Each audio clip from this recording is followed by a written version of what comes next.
आज मातृभाषा कालांश आरंभ करने पूर्व समस्ते ब्रह्मनाथ दबा ब्रह्मनाथ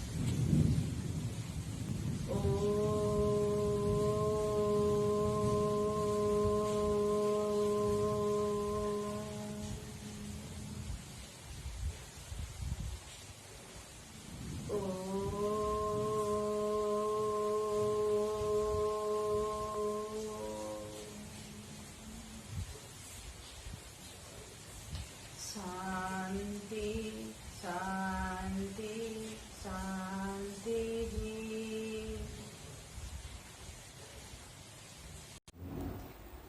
पिलाने आज आम व्याकरण पढ़ा आम व्याकरण बही प्रथम अध्याय थिला शब्द गठन से शब्द गठन आमर सरी व्याकरण खातार सब लिखि सब जगह तुम लिखिच तार अनुसंधान कर दियो जहाँ बुझुनी मत पचार शब्द गठन में आम कौन पढ़ी मुझे पुणी थे कहीदे जे तो आम भाषा भंडार केमी चारि भागे विभक्त कर भाषा भंडार थी शब्द गुड़िक आमको चारि भागे विभक्त कर तत्सम तद्भव देशज वैदेशिक एवं विपरीत शब्द लिंग परिवर्तन तापर आसला आम समचारित शब्द युग्म शब्द ए सब विषय आम प्रथम अध्याय शब्द गठन पढ़ी देछे। आम आज द्वितीय अध्याय को देखा द्वितीय अध्याय आमर हूँ संधि संधि संधि आम पिला बेले पढ़ी आसचे तृतीय श्रेणी आमको संधि द्वितीय श्रेणी तृतीय श्रेणी आमको संधि करने पड़ी छोट छोट संधि गुड़िक आम करछे षष्ठ क्लास भी आम संधि पढ़चे सप्तम अष्टम व्याकरण भी आम टिके संधि पढ़ी पढ़ी आसीचे तो बर्तमान आम नवम श्रेणी संधि कौन फरक अच्छी कौन नवम श्रेणी संधि आम पढ़ा ना नवम श्रेणी संधि आम किसी नियम पद्धति को पढ़ा प्रणाली गुड़ी को तार पढ़ा केमी आम संधि करुचे तार प्रणाली गुड़ी कौन कौन अच्छी संधि करिवार किसी जो आम संधि करुचे से किसी आम नियम रही से नियम गुड़ी को सूत्र गुड़ी को आम नवम श्रेणी में पढ़ा है तेणुक आम अन्य श्रेणी मान नवम श्रेणी संधि स्वतंत्र रही बर्तमान देखा संधि संधि द्वारा आमर कौन गोटे मुझे लिखी समस्त व्याकरण खाता बाहर करवा और समस्ते देखा संधि द्वारा आमर दुई पदर मिलन घटे दुई पद एक पदरे एक पद हेउथिबा पद को संधि पद कहा जाए। एबे देखिबा आमे वर्तमान उदाहरण दउची हित हित होची हमर समस्त देखंतु ब्लाबर को हित होची हमर पूर्व पद देखंतु हित हमर पूर्व पद उपदेश हमर पर पद देखंतु हित सहित बर्तमान उपदेश शब्द को संधि करवा आम संधि कला बेले आम देखा ये हूँ पूर्व पद ये हूँ पर पद दुईटा पद को आम एक पदरे परिणत करवा पूर्व पदर शेष वर्ण ये कौन अच्छे देखिले आम शेष वर्ण आम त अच्छी तटा आम व्यंजन वर्ण किंतु आमर व्यंजन वर्ण गुड़िक स्वतंत्र नुहति से स्वर संधि को आधार कर सरस्वती ऊपर निर्भर करते तो ये त माने त युक्त अ अच्छी तरे आमर अ अच्छी है ना आउ ये उ अयुक्त उ ये पर पदर ए उ ये त आउ ए दुईटी मात्र वर्णर मिलन हम ये दुईटी वर्णर मिलन ही आमर एला हितोपदेश ये हूँ संधि पद मन देखी देखु ये है संधि पद हित हूँ पूर्व पद उपदेश हूँ परपद हितोपदेश हूँ संधि पद दुईटी वर्णर एठी मिलन घटी देखो ये त आउ उ ए दुईटी पदर मिलन घटी बुझिपारे ए दुईटी पदर मिलन घटिबा द्वारा बेले बेले आमर संधि कौन हुए ना ए दुईटी पदर मिलन घटिबा घटिकी कौन हुए अन्य एक आउ एक पद आसे ए दुईटी पद आसे नहीं तथा युक्त एव तथैव है तथैव आउ एक नूतन नुआ वर्णटे आसिक आमर रहिबो आम संधि पद एक नुआ वर्ण आसो ए दुईटी वर्ण ए दुईटी वर्ण परिवर्तन घटो गोटे वर्णर परिवर्तन घटो कि बेले बेले दुईटी एक वर्णर परिवर्तन घटी जापे है मतलब देखिले बर्तमान देखिले पूर्व पद पर पदर केमती वर्ण को मिलन होची आम संधि पद है तेरे संधिर संज्ञा कौन आम ये देखिए जापर आम कौन देखा संधि संज्ञा कौन देखा ना पूर्व पदर शेष वर्ण देखो पूर्व पदर शेष वर्ण त तरे हमर अ अछि पूर्व पदर शेष वर्ण सह परपदर आद्य वर्णर मिलन को ये होची परपद ए परपदर आद्य वर्ण उ एठी अ आउ उ आर मिलन होची आद्य वर्णर मिलन को संधि कुहा जाए। देखिले हमें केते सुंदर हमर संज्ञा संज्ञा हमें जानिबा दरकार हमें निजे निजे संज्ञा को करबा केमिति कहबा एइटा देखि के हम कहबा पूर्व पद परपद संधि पद पूर्व पदर शेष वर्ण परपदर आद्य वर्ण हैना परपदर आद्य वर्णर मिलन को संधि कुहा जाए। ए बुझी गले संधि काहा कुहा जाए बुझिले तो वर्तमान में देखिबा ए संधि विषय अधिक कोन हम जानिबा संधि वर्ण को आधार करी संधि को तीन भाग में विभक्त करा जायछि हमर वर्ण अछि हमें पढिथिले पिला बळे स्वर वर्ण व्यंजन वर्ण विसर्ग वर्ण तो ए वर्ण को आधार करी हमर संधि को भाग करा जायछि देखो एटी वर्ण को आधार करी संधि को तीन भाग में विभक्त करा जायछि स्वर संधि व्यंजन संधि आ गोटे अछि हमर विसर्ग संधि तो मन रहिला बे संधि केते प्रकार संधि तीन प्रकार स्वर संधि व्यंजन संधि विसर्ग संधि मुडी उदाहरण देछि स्वर संधि रो उदाहरण होछि एक युक्त अधिक एकाधिक व्यंजन संधि रो उदाहरण देछि दिक् युक्त अंत दिगंत आ विसर्ग संधि रो उदाहरण होछि निहि युक्त अंतर निरंतर वर्तमान में देखिले ए संधि हमर होछि प्रश्न क्लास रे यदि आपण मो सम्मुख रे थांते आज मु केते प्रश्न पछातादी संधि काहा को कहा जाए बा संधि रो संज्ञा कोन द्वितीय प्रश्न आसीबो संधि केते प्रकार हना वर्तमान में जानले संधि तीन प्रकार वर्तमान में देखिबा बे स्वर संधि हमें ताको विस्तृत भाबे पढिबा स्वर संधि रो सब नियम गुडी को हमें पढिबा एबे देखिबा हमें पिला माने स्वर संधि विषय रे देखिबा तीन प्रकार संधि भितर प्रथम हमें देखिबा स्वर संधि काहा को कहा जाए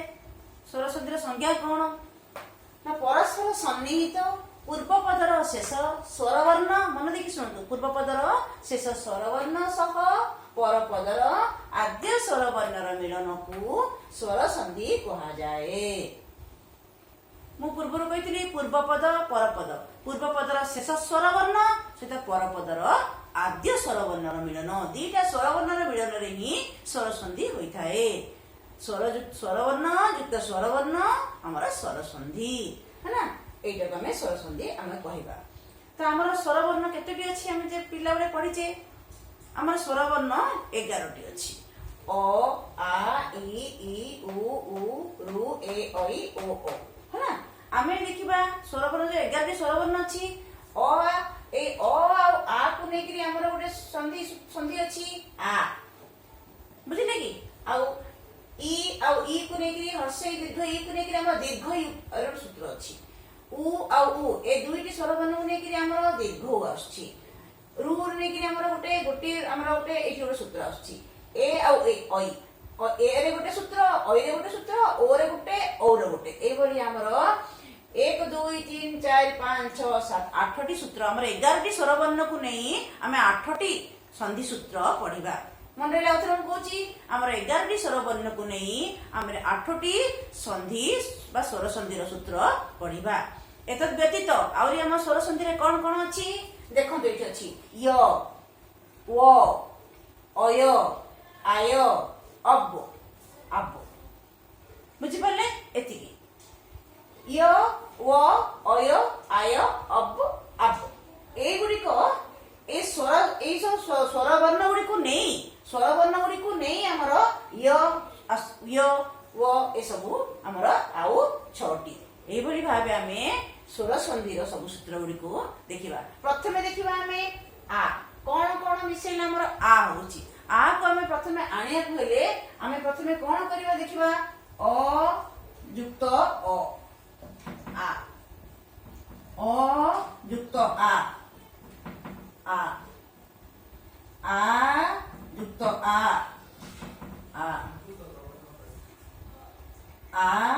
युक्त अ देखिले ना हमें एठी रे बे आ होची ता माने एठी अ थाउ कि बा थाउ एठी अ थाउ कि बा थाउ ता माने अ आ मिसेले हमें आ ही पाइबा हम भी कहिथिले भी एठी हमरे आ को केमिति पाइबा हमें ना एठी अ मिलन रे हमर आ हबो बर्तमान आमे एई संधि सूत्र अनुसार आमे बर्तमान बे संधि मु केते संधि पद देबी से संधि पद गुडी को आमे संधि विच्छेद करिबा बुझी गेले बे ठीक अछि समस्त खाता बाहर करो लेख तीन प्रकार संधि मध्यरु आमे प्रथमे देखिबा स्वर संधि स्वर वर्ण को नै गठित होइछि तो तार संज्ञा कोन हबो न देखंतु पूर्व पदर शेष स्वर वर्ण सह पर पदर आद्य स्वर वर्णर मिलन को स्वर संधि कुहा जाए पूर्व पदर शेष स्वर वर्ण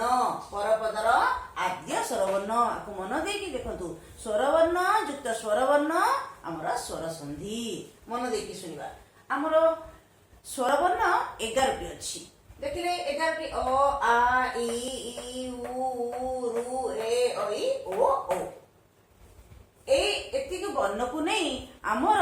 स्वर संधि आमे गठन करिबा प्रथमे देखिबा आमे अ आउ आ ए अ आ को नै आमे करिबा आ एवं ए इ आउ इ को नै आमे करिबा इ उ को नै आमे करिबा उ तापरे ए तीनटा परे हमरो ये आउ एक हब सूत्र ए सबु एई बडी भाबे हमें 1 2 3 4 5 6 7 8 टी एई बडी भाबे हमें 8 टी संधि सूत्र गठन करिबा एतद व्यतीत हमरा और कोन अछि य व अय आय अब एतिकी बर्तमान आज हम एही कारण से ए स्वर संधि रो हमें आ इ उ औरु ए पर्यंत गोटे भाग पढ़िबा परवर्ती काल से हमें ए ऐ ओ औ एती भाग परवर्ती काल से हमें पढ़िबा बुझिले एबे हमें एती संधि गुडी केमती गठन करिबा तबे आस हमें संधि बर्तन एबे आस हमें संधि केमती गठन करिबा कोन केमती आ इ उ औ रु एती हम बर्तन एबे संधि रो गठन सिखिबा प्रथम हमें देखिबा अ बा आ सहित हमें अ बा आ यदि हमें मिलन रखिबा बा जोग करिबा ताल हमर आ पाइबा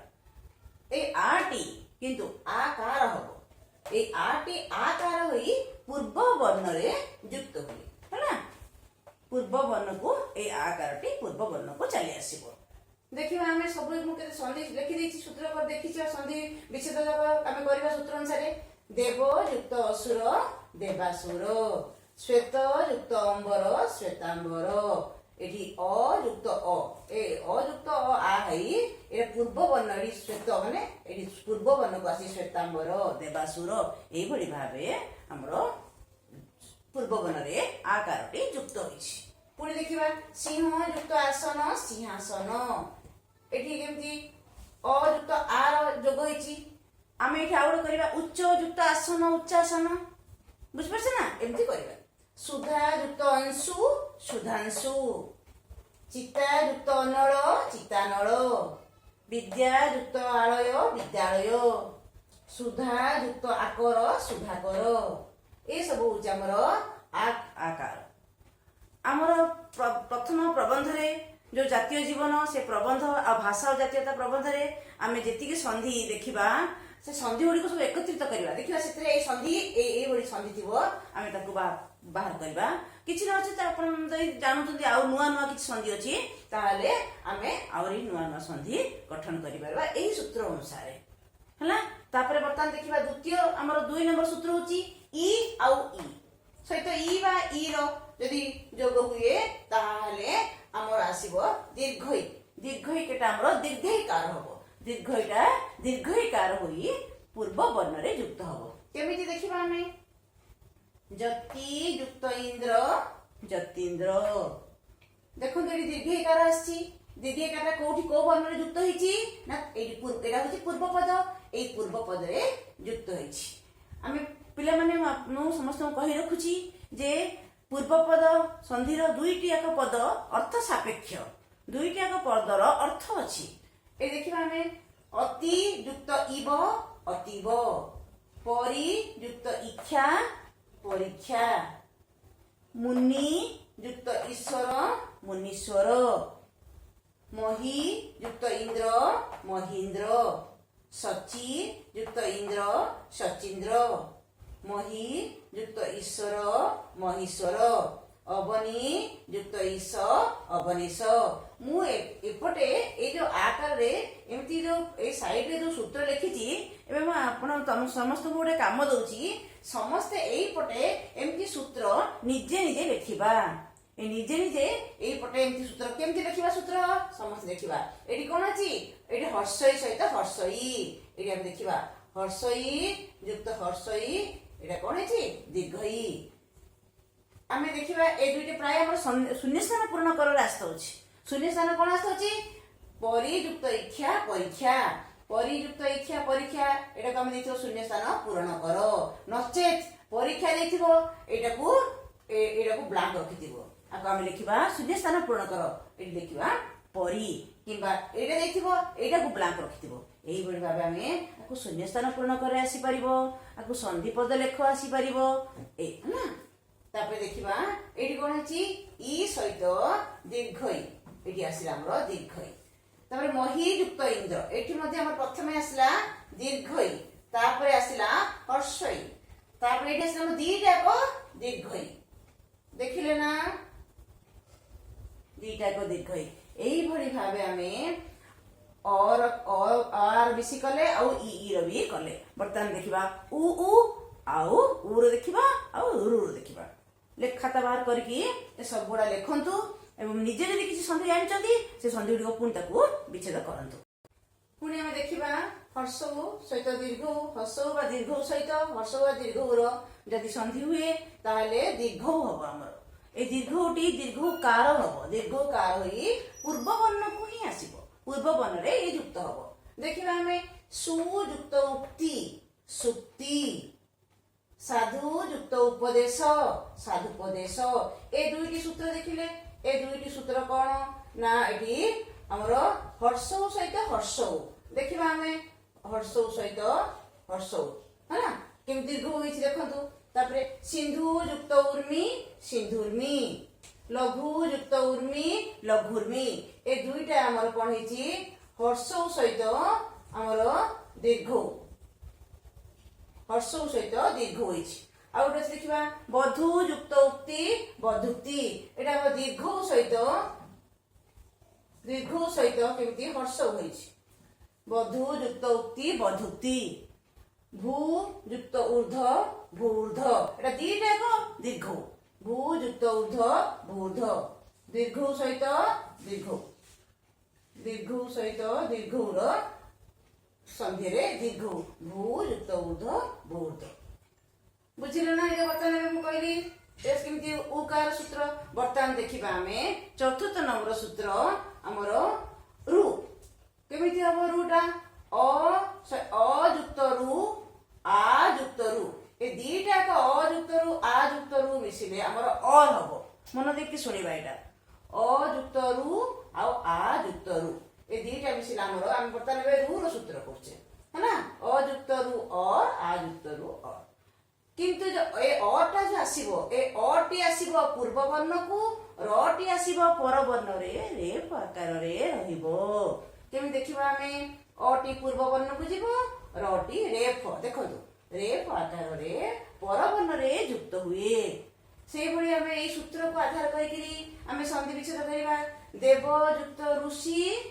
देवर्षि देखंतु एठी देव अ युक्त रु मिसी कोन हला और हेला। ए देखो जेटा अयुक्त रु मिसी और हेला ए अटी ब को आसिला आ ए रुटी बा रटी रेफ आकार रे परवर्ण रे रहिला। सप्त युक्त ऋषि सप्तर्षि ये अयुक्त रु रो सूत्र है ना। महा युक्त ऋषि महर्षि, राजा युक्त ऋषि राजर्षि एटा होचे हमर आ युक्त रु मिसले भी हमर और हबो। और हेले कोन हबो अटा पूर्व वर्ण को आसीबो ए जो रटा पर वर्ण रे रेफ आकार रे युक्त हुए हमर। तो एई संधिर सूत्र होची अ बा आ परे रु थिले अ हो कि बा आ हो तापर जे हमर रु रहिला ताहाले ताहा और हुए। मन देखि सुनिबा ताहा कोन हुए और हुए। एई और रो दीटा वर्ण अछि अ आ र ए अर दुईटी वर्ण भितर अटा जीव पूर्व वर्ण को रटा आसीब पर वर्ण रे रेफ आकार युक्त हुए। एइबरी भाबे आमे स्वर संधिर सूत्र गुड़िक करबा। परवर्ती कालांश रे मो आउ बाकी थिबा सूत्र गुड़िक तुम मानकु कहबी। बर्तमान आज जेतिकी संधि सूत्र कले व्याकरण खाता बाहर करबा आउ लिखिथिबा संधि गुड़िक खाता रे लिखिबा आउ तार साइड रे संधि सूत्र गुड़िक लिखिबा।